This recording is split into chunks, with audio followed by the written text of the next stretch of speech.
Hey, this is the Hard Truth of Tony Shaffer, powered by Sig Sauer, never settle. I had a choice of what I carried in combat. I always carried the best. You should carry the best. Best Sig Sauer, never settle. We are on the America Out Loud Talk Radio Network and also on their podcast network. So check them out. Check us out. We are Project Sentinel. Can't even talk today. Project Sentinel, projectsentinel.com. On X, we are at PRJ_Sentinel. Pretty easy to remember.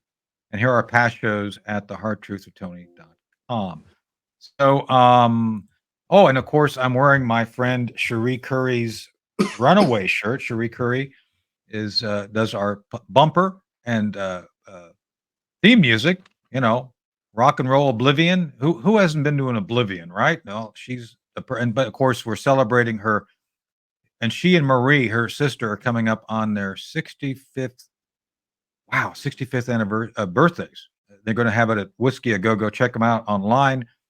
Be there or be square, as they say in the old days. So without further ado, we're going to bring in my friend, a Colonel retired John Mills. John is a retired warrior, a guy who has been around, who ran in some interesting circles. I was trying to explain to some folks, John, the other night about how, there's the military and then there's the other military. The other military has to do with things that, are less than obvious. Like I was referring to a book that you've probably read called Blind Man's Bluff. It was about the Cold War and about shadowy things that we do. And it's always hard to explain to people. It's like, well, you guys are military guys. Like, yeah, kind of. I mean, we were military, but it's more like a chess game as far as I'm concerned. So, but you came out of that world and you wrote a book, The War Against the Deep State. And we're going to have that information up during the broadcast. But John, welcome to The Hard Truth again. Oh, hey, yeah. Thank you, Tony. Always an honor to be on this show with you, my friend. Thank you so much. So we're going to go through a potpourri. That's a great word. That's a word that I don't think Tim Walsh knows. I probably think that's something you buy at the back of Menards. You get a discount. Can I get a 10% off coupon for potpourri? But I digress a little bit. But I'm only half joking about the Tim Walsh thing because, man, oh man, you and I as retired military folks, this guy retired from the Guard. And not in a way that I think you and I would want. I mean, I'm sure I've got my certificate of retirement over here on the wall. I've got my whole record, congressional. My career was read into the congressional record by Representative Walter Jones. I'm pretty proud of what I did. I think you're pretty proud of what you did, but he seems to be a little bit shadowy still in what exactly he did in the Guard. Plus, this thing of him going to China, John, what do you think of someone that goes to China and really is not on the up and up on that? Oh, well, I just had Bonnie Gerard on my on my podcast. Bonnie spent 24 years in China. She's a China expert. I know. She happened to be in China during the Tiananmen Square and the aftermath. Yeah. And all Westerners in China were essentially shunned at that time because, and nobody wanted to talk to them because China, the Chinese Communist Party, essentially was blaming the CIA provocateurs and Westerners for Tiananmen Square, where thousands died, not a few dozen, according to the CCP. Right. But so everybody was terrified of even being seen with a Westerner, except for Tim Waltz. And she knew about Tim Waltz. And Tim Waltz was down in Guangzhou province. And he was their just trained minstrel that they lavished public, just brought him out to dinner, all these things. That only meant one thing. He was being groomed. Yep. And so all other Westerners in China were ignored, shunned. Nobody wanted to be seen with them except for Tim Waltz. He was being groomed as an operative. It's as simple as that. I agree. And I've been saying this openly, and I think members of Congress now are calling for a deeper investigation of this. notably regarding the very issue of him being an asset. Now, I'm not saying we do this sort of thing, but we might, regarding people coming here to the country that we want to have friendly relations with, that they come from, say, any number of foreign countries. They come here to attend schools, they attend training, and we assess them for what we may want regarding intelligence. It's done. It's part of the game. It's I was part of that game. I assessed a number of folks for their ability to provide us protected information about things we want to know about their military or their country. It happens.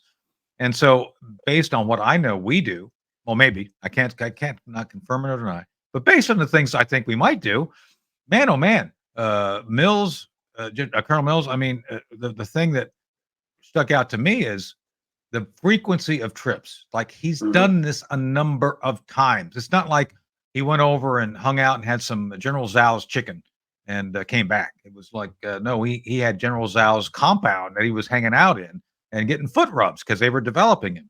So, what are we supposed to take away from the fact that he, John, had multiple sustained trips over there? What should be the next step we do in light of what he's seeking right now in the way of office, of higher office? We should be terrified. This guy Yeah. was being groomed as an asset. He rose to the ranks of E8, even though he claims he was an E9. E8 is a Yeah. senior non-commissioned officer and a Master Sergeant. Right. admirable and lauded position. Good for him. And he faked being an E9. E9 essentially outranks everybody in the military. So being invited into the E9 club is a big deal. Oh yeah. And so him claiming to be an E9 when he knows he didn't meet the standards and conditions he was temporarily promoted to E9, but there's requirements. He did not meet those requirements. Yep. He did not attain the rank of E9. He was an acting E9, just like we have an acting president, I think. I don't even think we even know who's president right now. But this is, they targeted him.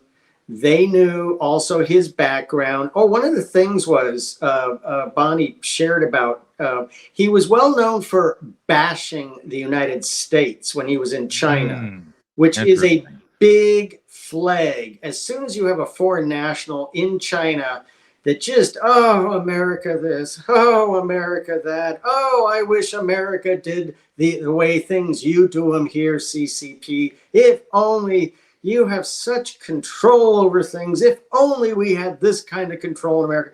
Oh, yeah, they're all over him like,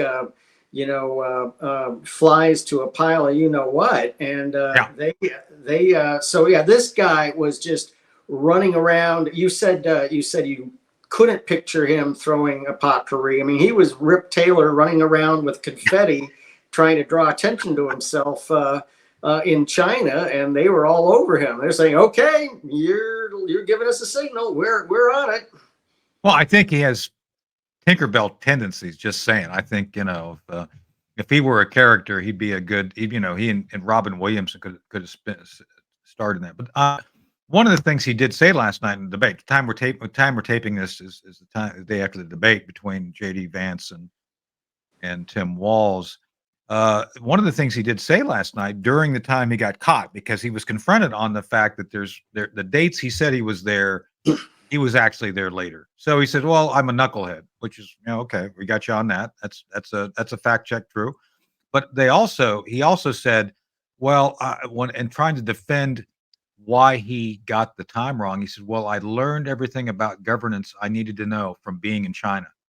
Is that a clue or what? Yeah. Well, what kind of? So he's running the city, the county, the state, according Apparently. to the totalitarian Chinese Communist Party. That's probably not a good model. But again, totalitarians love, they love trains. They love scaling control. They hate planning, city planning.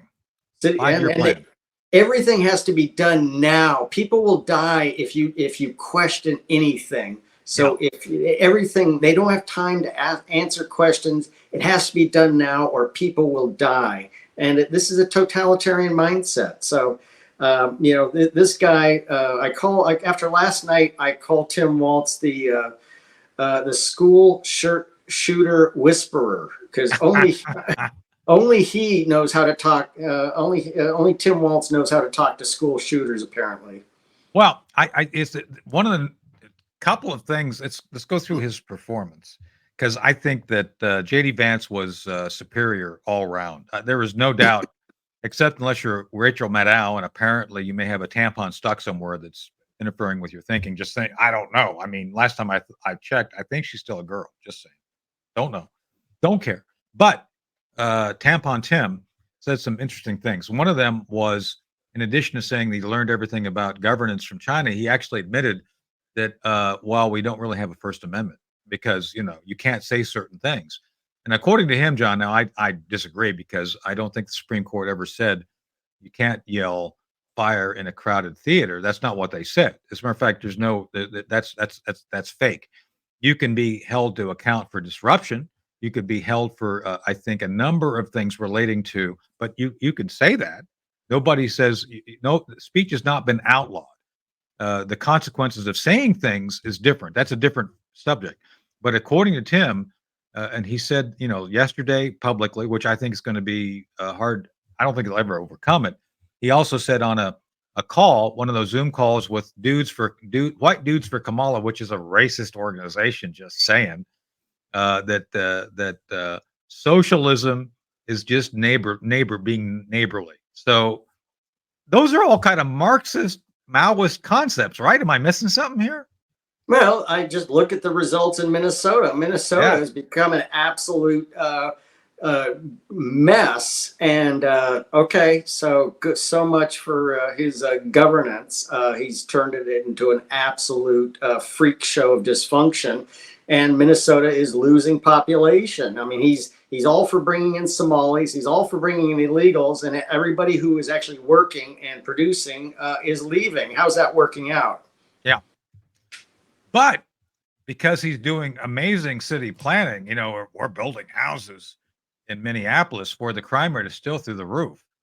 And I just think that he has become that which he sought to become. That is to say, I think he always leaned left. I think the Chinese, they found a good dupe who was open to their way of thinking. He accepted their way of thinking. He's internalized Maoism. And some people were saying last night on the network, I'm on Newsmax. You and I are on Newsmax periodically together. They were saying some people feel that he is left of Kamala Harris. Do you agree with that? That's a hard one. It is. I think he might be more intentional and purposeful. I'm not sure I'm willing to grant any clarity of thought to Kamala Harris. I don't think she knows what she is. I think Tim is more attuned to following Maoist doctrine. Kamala, I don't think there's a thought going through her head. Yeah, well, I think that brings me to the next question: who would be in charge of the next administration? Because it's interesting to take a step back to the last weekend. This last weekend, Saturday Night Live was for the first time in over a decade funny. It's like notable, and they had a cold opening which featured Jim Gaffigan playing Tim Walz, which he got him down. Dana Carvey playing Biden, and I always forget her name. It's terrible getting old, John. I'm turning 62 this month. Yeah, it is this month. Anyway, what's her name? Played not Hillary. Played Kamala, and they basically outlined how Maya. Thank you, Chris. Maya Rudolph, and they all were able to nail kind of the dysfunction, and it makes you wonder who's in charge. I think it's Obama still. I think all they want. Speaking of Kamala, they want Kamala to be available to be a passer. That they don't want her to be in charge. They want her to be the entry point for the continuation of Obama. What do you think? Well, I mean, and I was in the White House a lot during the Obama years. Obama cultivated this leading from the sideline Yeah. mantra, and he was serious about that. Just we're just kind of gonna sit back, and you guys just kind of whatever happens, happens. I Yeah. mean, it's a bizarre psychology. This is like life 101, world affairs 101. You need to exercise your agenda and assert your agenda and protect your vacuums, which everybody has vacuums. They don't have enough resources to occupy every space. And this is where the world didn't take Obama seriously, and the world just flew into chaos during the Obama years with the Arab Spring. And then he's letting trusted Arab partners get deposed and run through the streets. Oh, And he's kind of like, oh well, and this is where our partners, our strategic partners, don't trust us because they know we're going to run election interference operations against them, like Netanyahu, like Bolsonaro in Brazil, and are those countries that wish us not well and are malign. They have no respect. So it's the same thing. It's this bizarre psychology that we're the smartest people in the room, and everybody's just gonna kind of fall in line with our brilliance. Yeah. No, the world is an absolute mess and is on fire. We're essentially in World War III, and you still got Jake Sullivan running to the weekly meetings at Atlantic Council and Center for Strategic International Security and Council on Foreign Relations, talking about how great things are. I mean, what planet are these people on? Well, Jake Sullivan is a particular case of insanity, I guess, because I don't know if you saw his press conference yesterday, but it literally looked like someone had taken his lunch money when he was a high school kid. I mean, it was just like I think they finally are figuring out that nobody cares if they're the smartest people in the room. It's like, yeah, we don't care. And I do believe they tried everything they could to get the Israelis to back off going after Hezbollah. I do. I really think that they tried everything to put the brakes on that. There's an article out, John, and you can comment on it. The Atlantic, I think last week, put out an article saying that the Israelis were ready to do the Northern Arrow thing against Hezbollah as long as a year ago, October of last year, and that basically they got this leaked, I think, and I think the Atlantic gets all sorts of stuff leaked to them from because the neocons inside of the current administration leaked it to them about the fact that Jake Sullivan and Tony Blinken stopped the offensive, which I maybe in retrospect it was good that they didn't do the Hezbollah operation back then. Maybe not. I'm not here to judge, but it's very clear that when it came to a second time trying to stop it, it didn't work. So do you? Yeah.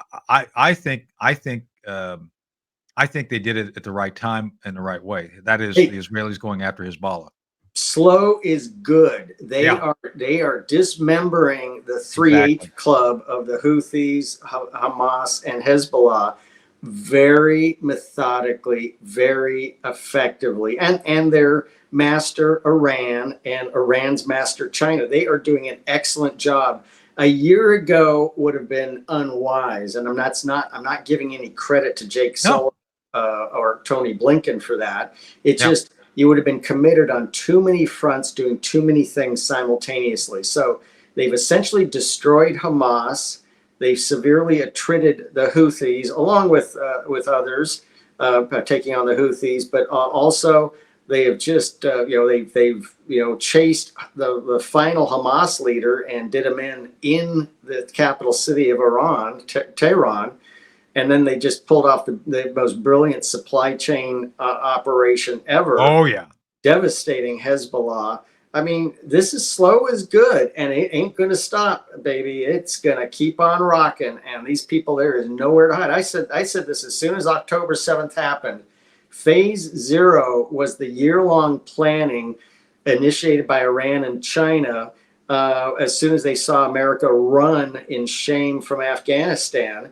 That was phase 0. Phase 1 was October 7th. Phase 2 was Israel taking on Hamas in Gaza.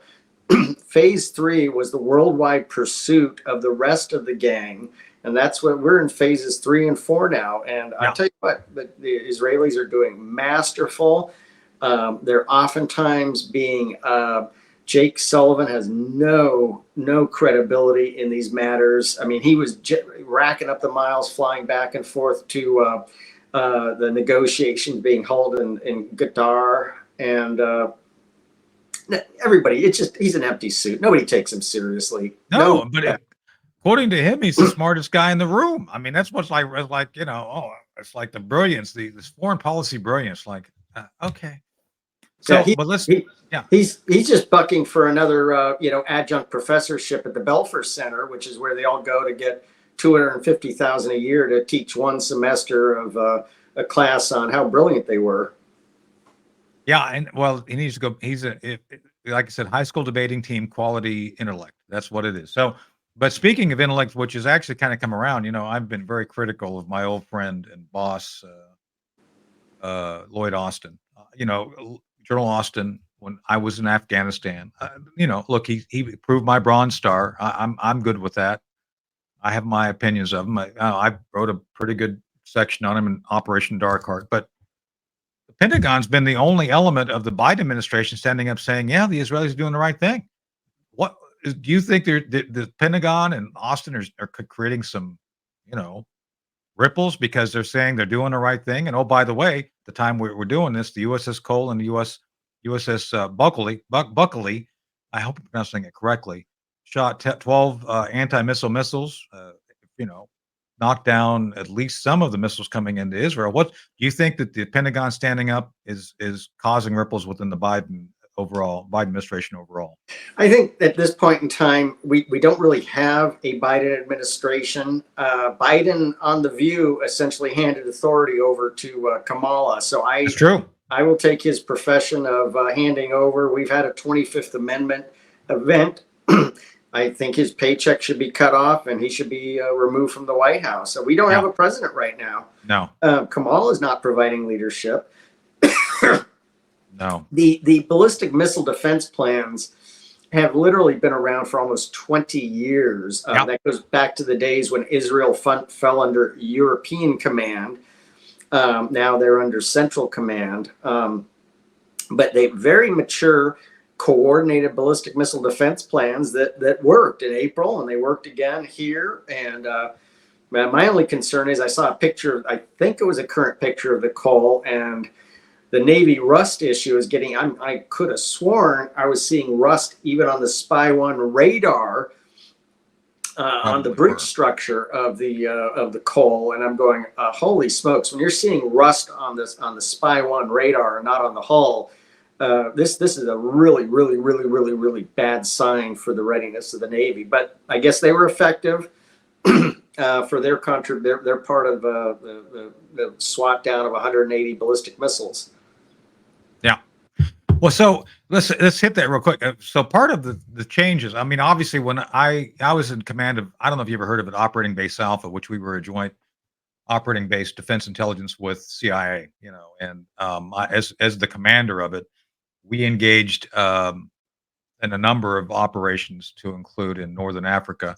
Back in those days, John, you might know, we were still under UCOM, and it was a very uncomfortable relationship because what we were doing, as a matter of fact, we were using intel driven by the British, and the French, because we were in places like Mali, and it was a very uncomfortable relationship because a lot of what we were trying to support is actually Central Command, because Central Command was kind of getting into the game in that region, but it was very uncomfortable because there was like, AFRICOM was in Stuttgart. It's like, yeah, that's not really Africa. It's like, yeah. I mean, I was part of the whole stand up of Africa Command, right? Cyber Command. It was just there was a lot of thought going into where Africa Command should go. In the end, the decision for a variety of reasons was Stuttgart. Yeah.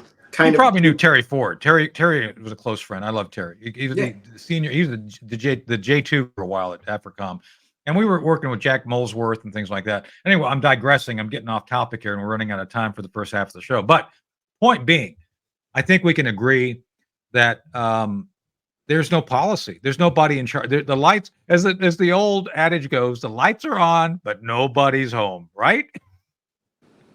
Yeah, we have a GS-15 in the White House Situation Room watching the nuclear codes and answering the phones, and I go, this is a grave issue. I mean, this is a constitutional crisis, and nobody seems to care. Yeah. Well, let's hope at some crisis point he doesn't dial in the number to Domino's Pizza instead of the right codes if he has to actually launch the damn things, right? Yeah, this is insanity. I mean, we hey, I'll take, I mean, in the history books, people say, hey, Biden essentially stepped down on the View TV show and said she's in charge. Okay, I take him at his word. It is incredible. So I know it's kind of funny, but I'm actually friends with Vivian Kubrick, the director Kubrick from Dr. Strangelove. Is it Stan Kubrick? Is that what it is, Chris? Anyway, we should do she could maybe direct a redo of Dr. Strangelove using the Biden administration. That would be quite the movie. So, man, oh man, we could maybe put I don't know, Tim Walz on a nuclear bomb and drop him into some. Yeehaw! All right, we got to take a break. We're halfway through the Hard Truth, Tony Shaffer Part 1. We'll be back with Part 2 right after this short break. Hey, this is the Hard Truths of Tony Shaffer. Still going, Part 2. We are on the America Out Loud Talk Radio Network and their podcast network. Check us out at Project Sentinel, projectsentinel.com. We are powered by Sig Sauer, Never Settle. I had a choice of what I carried in combat. I always carried the best. You should carry the best. As a matter of fact, look what I got here sitting here. I got my P365 with the Wilson Combat grips. Never too far away from where I'm at any time, just saying. And I forgot to mention the first part of the show. Chris, you should have caught me on this. We're also sponsored by Swiss America. Call for their special Walking Liberty $50, 800-289-2646. Who doesn't need silver, right? And you don't want it in your teeth, right? You want to have it in your safe. Well, sometimes you might like it in the teeth. I mean, yeah. Well, if you're a pimp or something, it might help. Maybe, my dentist told me to use lead for my teeth. I'm sure that's true. So 800-289-2646. Oh my gosh. Tell them Tony Shaffer sent you. Anyway, we're joined by the rest of the crew, the turgid Chris Cordani and the Merkley-like Elizabeth Breckenkamp. I'm making Dr. Strangelove references since we were talking about Stanley Kubrick before the break. That's cool. So yeah, I think Tim Walz would make a great Colonel or a Major Kong. Slim Pickens played Major Kong, and he's the guy that rode the nuclear bomb down into history. So, I guess they could make. Oh my God! So, well, we're continuing on with Colonel John Mills, who's he's no Tim Walz, right? Not at all.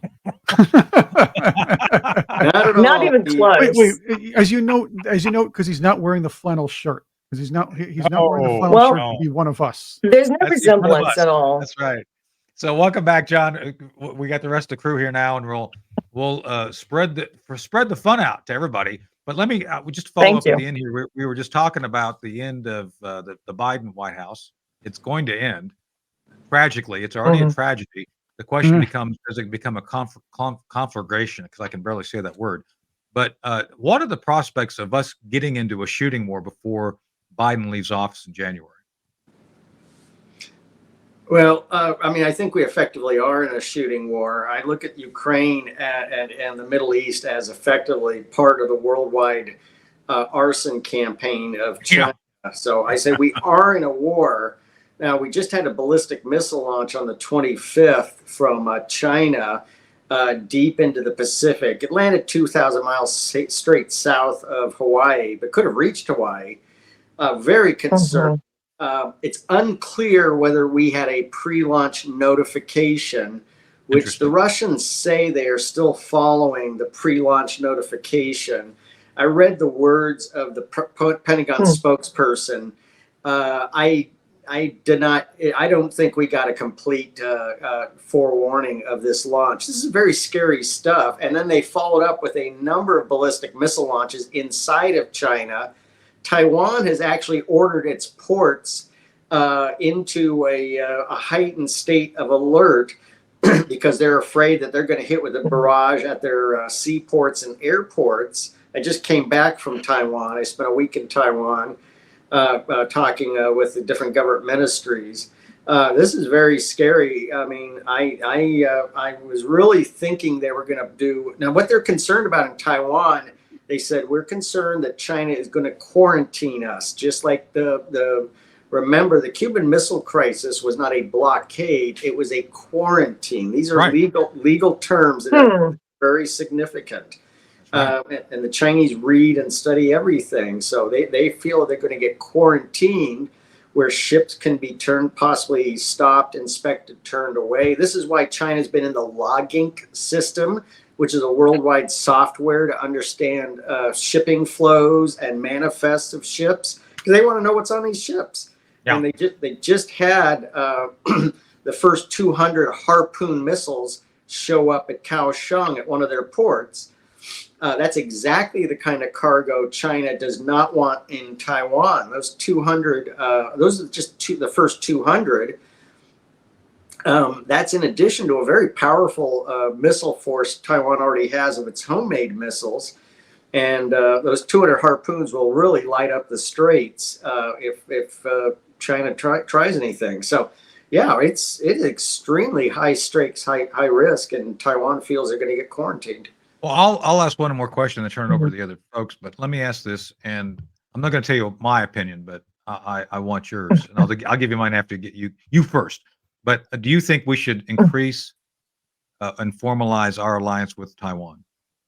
Well, we effectively already have. When I was over there, we also, a joint U.S.-EU paper was put out, very strong support of Taiwan, and it did not include, thankfully, the one China statement that China has relished since the 80s. Which our politicians all seem to like and keep saying, which I don't agree with. Yeah, well, they left it out. When I took over the Taiwan portfolio when I was in government in about 2012, I get briefed on trips, by 5 or 6 or 7, experts from the 3-letter agencies, and I'd say, okay, please give me a definition of what one China means, and I'd get about 11 different opinions. I said, this is really stupid. We don't even know what one China means. We should have thrown that out the window years ago.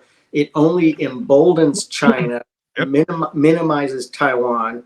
But they did so that they went berserk when that was not included. It was Tony. No, it was Kurt Campbell, the Deputy Secretary of State, who's not, although a Democrat, is actually not too bad, still on the other team. But that was intentional, and it just drove the Chinese. That was intentional, leaving that statement out, and it hasn't been walked back. They did that to stick that to China, just like NATO. Right before the opening, of the NATO summit, they blamed China for the war in Ukraine, which they should have 2 years ago. Yeah. So good. Well, open to you guys, Elizabeth, Chris. Want to jump in? I have a couple of comments. Chris, did you want to jump in, or? Well, you can go first. I'll wait till you're done because I always have something, but I don't want to crack everybody up right now. So. Oh, okay. So Colonel Mills, when you were talking in the first half about Tim Waltz in Tiananmen Square, it seems a little odd to me to have your honeymoon there, but whatever. But it didn't really occur to me until you pointed out at that time, all these attacks are happening, and no Americans wanted to be seen there except Tim Waltz. And I like how you use simple logic. I said there's only one reason why he could possibly be there, and that was for grooming. And then when you said that, it kind of clicked in my head. It's like, oh, here's a theory. I think that's why he's created this false persona of himself. Like, oh, I'm just a knucklehead. I'm just goofy. Like, he always makes those goofy expressions with his face. Like, I'm just a lovable, ordinary, I'm a pheasant hunting kind of guy. When he said that in the debate last night, I thought, wait a minute, I want to see if this is bull crap. And I looked it up, and sure enough, yeah, he's a pheasant hunter. I found some photos of him with some group hunting pheasants. But still, I think that's why he's created this false perception of himself. I'm just a knucklehead. Oh, I just misspoke, which I'm not buying it. I think that's why he wants us to believe he's just a bubbly, lovable not all there. I'm not too I don't bright. think he's lovable. And the other thing is, he claimed all those trips. I mean, he took a lot of trips. What was it, like 30 some trips to China? He claimed, when they did ask him about it, he claimed it was to take his students there. You're telling me that all the parents of all the high school kids in Minnesota have so much money, they can send their kids with this creepy, whatever the heck he is, this guy to China for school, because it's all about school projects. They're learning about China. Right. I Learning find about that hard to communism. believe, that all these parents have all this money to send their kids on these trips to China with Tim Waltz because it's for their learning. I just don't buy it. Well, I have a certain amount of grace. I mean, there's a lot of people who are ignorant of China. What was going on for a lot of years. But I mean, I think he fits in a different category. Like after Tiananmen, it was no Chinese national wanted to be seen with a foreigner inside of China because they were terrified of getting arrested by the Chinese police. Yeah. Except for Tim Waltz, who was surrounded by Chinese who couldn't wait to get their with him. So clearly he was chosen as a personality that was acceptable in long-term grooming. Exactly. That's a great point. He just fits in a totally different category. Bonnie Gerard, hey, she knows, she lived in China for 24 years. And she came out, anybody with kids in China right now going to school, anybody with a loved one in China, get out. Out. Because there's so many. I mean, I think my ballpark is there's roughly 300 Americans being held against their will inside of China right now. That's about right. It's a very dangerous situation.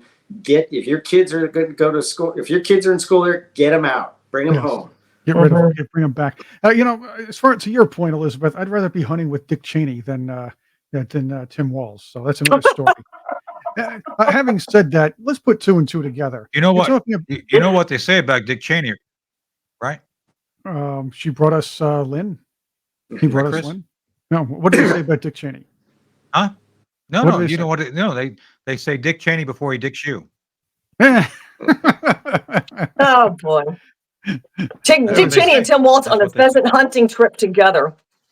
This whole who shoots first? Thing, he sounds like Mitt Romney shooting varmints. I mean, I want to see the receipt. Yeah. I want to see the pheasant hunt. I don't think he would know what a pheasant was if it landed on his head. I think he's drinking too much. See, that's what Bob and I said. We're watching it, but I said, let me look it up. And I found photos, but I thought, are they edited? Are they photoshopped? I don't know. I'm still not buying it. It's like, who does this guy think he is? Snuffy Smith? I mean, what's going on here? Here's something. Let's put two and two together here. You were talking about Colonel Mills and Tony. You were talking about how Waltz was being groomed as a Chinese asset, if you will. Think about this. Somehow he lands on this ticket with Kamala Harris, whose husband has done a lot of business through his law firm with CCP connected people and members of the CCP. There is a huge connection here, and these two are somehow, after pushing Biden away, somehow these two, with the lady on the top never getting a primary delegate, by the way, when she was running, are the top choices for the Democrat Party for president. Thoughts? Good point. Yeah, that's right. A lot of China connections there. That's disturbing. More people should know that too. They really need to know. I'm not sure I'm totally willing to give them credit for strategic, clairvoyant thought and behavior. Yeah, I think they just, there was total panic after Biden was KO'd in the first. So I think they just called an audible. And remember, Kamala was in the doghouse, and then they said, she's the only one we got. Just anoint her. I think it's shameful. I think that's a coup. I think it's shameful on the Democrat side to just appoint somebody rather than having them go through the nomination process. That's what we got. So speaking of doghouse, do you think that Doghouses. I think that's an insult to dogs. yeah. Poor dogs. Well, no, I mean, if, like Mitt Romney put a dog on the roof of his car and let it freeze and sub, wasn't it? Didn't he have like a Oh, dog sickle? Oh, that's that's terrible. right. That's I forgot all That's about right. that. Yeah. See, It's these people aren't even Snoopy, nice to animals. Snoopy on ice. That's Right? a very good memory. Yeah, yeah. Popsicles. Remember that? Remember that? Like he had like the Red Baron, and like the Snoopy, like on the doghouse, like shooting the Red Baron, only frozen. Isn't that what he did? He was a good pilot, I'll tell you that. He was a good. Our friend Blaine Holt, General Holt, always puts up the Snoopy shooting down the Red Baron on his Facebook sometimes. So okay, so back to China. Well, are we going back to China? Or no, we're not going back to China. No going back to China. But I think that's the thing at this point is that we see China for what you do, John. You do, we do. CCP is out to dominate the Pacific Rim. Period. That's what they're going to do. They said it as a declarative policy statement.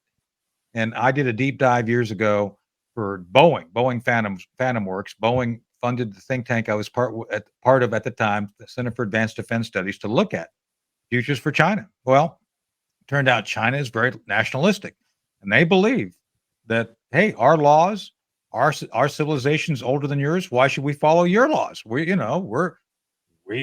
do things our way. That's why you see them doing things in the Spratlys. They're retaking these islands. They've stated as a declarative policy they're going to take back Taiwan. Mark Milley told me this, John. Mark Milley himself said, "Oh, well, we're going to have to face off against China." Even that guy. And yet somehow at the policy level, people don't understand that China is going to be at something we have to deal with. Why is it there's such a disconnect between what we know to be true and the political powers, such as the Democrats and some Republicans, ignoring the China threat for what it is?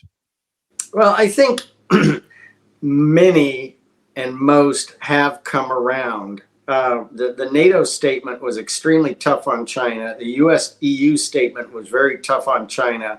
I think, unfortunately, it's about 6 to 8 years too late. Yeah. And I think, unfortunately, there's almost nothing that can be done now. The trajectory is toward conflict. We are in conflict now, but that's part of the problem that they don't recognize. We are in war. 10,000 dead Americans a month from fentanyl. Everybody Exactly. knows I've said this. somebody hurt by fentanyl. Everybody knows a family member, a loved one. Every community has been affected. Yeah, part of a friend's family. Everybody knows this. 10,000 a month, 120,000 a year. I think the sum total of fentanyl is approaching the level of deaths. We lost, I think it was 450,000 in World War II. I think it's in the high 300. So we have almost lost as much as World War II to fentanyl. Now that's one thing people are still not understanding.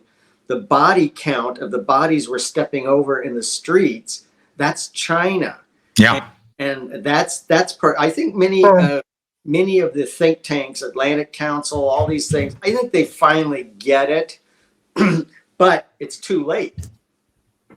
That's the challenge. So we are headed to, it's going to be them or us at this point in time. And the war is ongoing.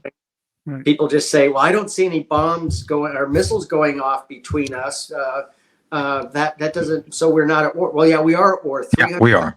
Yeah. Dead is war. Yeah. Well, as we learned from the Israelis, you can, my old boss, Pat Hughes, General Hughes, used to call it infrastructure warfare, the whole of nation warfare. And it can, you're looking at things and metrics that we don't consider traditional. And people like Pat Hughes and others got it back in the day. And we don't have enough leaders. I think Joe Dunford got it. A few others got it. But a lot of the general, I'm not sure if CQ Brown gets it or not at this point. But I guess we'll find out. So. All right. Any other questions from the team? You guys? Well, it is about that time again, Tony. It is. No, It is. Okay. I think it's That's time for Tony's takes. And we got a lot. We have Colonel Mills, we have Tony, we have Elizabeth. We have a lot of takes to get here. So let's get through it. All right. Before I get to the recent debate, I want to say something. I want to discuss something that happened this week that was rather interesting. As you know, Iran tried to strike Israel with about 200 missiles. A lot of them were fought off, but still some were a little bit successful.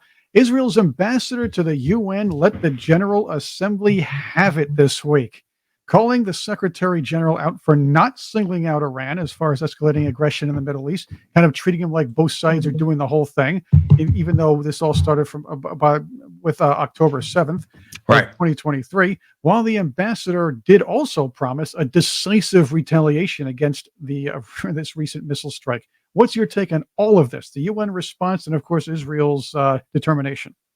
So there's a simple solution I think the Biden, Kamala Harris administration have, and it's to send the second gentleman, Doug Inhofe, in drunk and let him start beating up their wives, because apparently he's pretty good about hitting women. So there you go. They're going to deploy him forward and let him start slapping people around. There you go. So I thought Paul Pelosi had some friends that he could bring around to help with this too. Well, no, but I'm at the time of we're taping this. No, look, you can check it out for yourself. Apparently, Doug likes beating up girlfriends, so I think we should weaponize him. Just put him to work. Do something. Doug, if you're listening, go do something useful. Go beat up bad guys. Don't beat up women. Just saying. So there you go. John, what do you think? Is that too extreme? Am I proposing something that is too extreme? That's right. That's right. Just give them hammers. The Colonel is speechless. We can beat the crap out of him. That's right. I just think the UN needs to be dissolved and started. Oh yeah. And absolutely. As a debating club only. The problem is they've been passing too many things recently that operationalizes the UN. UN was never supposed to be operationalized. So UN needs to be dissolved. This freak show of last week at the UN General Assembly, they won't acknowledge 24 million human beings living independently in Taiwan, but they'll recognize the freak shows of Iran, Hezbollah, Hamas, all this stuff. So the UN just needs to be zeroed out. Again, some people say we don't need a UN. I say, we need a philosophical debating forum, but that's it. No programs, no operational authority, nothing. Yeah, we don't need these diplomats also driving around New York City and double parking and speeding and making it dangerous for everybody else too. I know I'm exaggerating a bit. The pay scales are off the chart. Oh yeah. This is why you get all these excuse the expression, podunk countries. Of course they want a UN job. Are you kidding me? Have you seen the pay rates they make? Yes. Yeah. And no, I don't, but I believe you. It's my God. They make at least 16 chickens a week. I mean, come on. All right. That's oh my gosh. So here's another one, gentlemen and ladies. The debate happened. I know we can't get around to talking about this a little bit more. Yeah. It was entertaining. Poor old Tim Walz didn't get his viral moment. He didn't get his I'm speaking moment, and neither did Kamala Harris. But the moderators, Nora O'Donnell and Marsha Brennan, were pretty upset about being fact-checked while trying to fact-check with incorrect information. Yeah. I have a question for you about these moderators and in the future. Because from Candy Crowley on forward, it's been annoying. But for future years' debates, what do you think? Should we bring back the issue-oriented toss-up questions and keep the moderators to keeping time? So, Chris, this is a very simple answer. I think we should find moderators who are basically unable to speak and that are blind, so they have to do everything via Braille. So that way, the Braille, they have to speak via Braille. They have to feel their way through. So I think that'll limit any ability for any of them to do much more than simply ask questions. So there you go. That's my simple, elegant solution. Find blind people, have them read questions via Braille, and then it's done, right? And then, by the way, maybe we'll actually get clear and concise and unlimited real answers from the candidates, since they can actually talk without being talked over. There you go. That's a brilliant idea. I never thought of that. Wow. Colonel Mills? Yeah. Well, we don't have journalists. They're partisan combatants. I mean, the first debate went well because they did a pretty admirable job of staying out of just doing their job and asking questions. That were not pointed. Anybody who says they're fact checking at this point in time is nothing but a Soros automaton. Right. So I reject anybody who says they're fact checking. It's their version of truth, and that's the way it is. So I totally reject any of these people saying they're fact checkers. It's a lie. It came from Soros. Yeah. Exactly. Well, and by the way, there's pictures out there of Tim Walz with the younger Soros, right? I mean, there's a lot of pictures out there with Alex Soros. Alex. Oh yeah, you mean And Uma Abedin, the ex-wife of Carlos Danger, which that's. I still wonder if Alex Soros is really Pat from Saturday Night Live. So that's a different story. Oh, that was so funny. I like when you did that. You had the pictures, looks like Pat. Yeah. So I got a question for John while he's still here with us. We got his book, The War Against the Deep State. John, is there a scratch and sniff area for the tapioca pudding that Joe Biden enjoys in the White House in the back? Is there like a little section you can, that's good tapioca. Yeah, that didn't quite work out. We tried that and it just wasn't. You did try it. Well, good for you. You tried. Deep state smells anyway. We all know that. That's right. That's right. It smells like smell.